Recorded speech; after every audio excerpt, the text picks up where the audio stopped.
تین دوست۔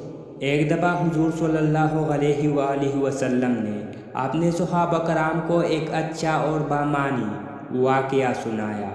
آپ صلی اللہ علیہ وسلم نے فرمایا کہ ایک شخص بیمار ہو گیا، یہاں تک کہ قریب المرگ تھا۔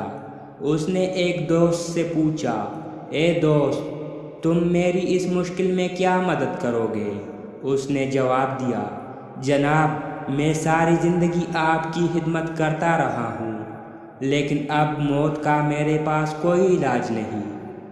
اب میں آپ کی کوئی خدمت نہیں کر سکتا۔ اس نے دوسرے دوست کو طلب کر کے اپنی مدد کا کہا۔ اس نے جواب دیا، میں تو آپ کے لیے صرف یہ کر سکتا ہوں کہ اگر آپ کا انتقال ہو جائے تو آپ کو نہلا کر خوشبو لگا کر دفن کروں گا۔ اب اس نے تیسرے دوست سے مدد طلب کی۔ اس نے کہا، میں آپ کا موت کے بعد بھی ساتھ دوں گا، قبر میں بھی آپ کے ساتھ جاؤں گا، اور قیامت کے دن آپ کے ساتھ نکلوں گا اور آپ کے ساتھ ہی رہوں گا۔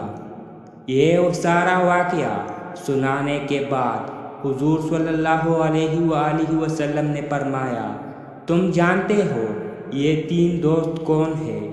پہلے کا نام مال، دوسرے کا نام عیال یعنی رشتہ دار، اور تیسرے کا نام اعمال ہے جو ہمیشہ انسان کے ساتھ رہیں گے۔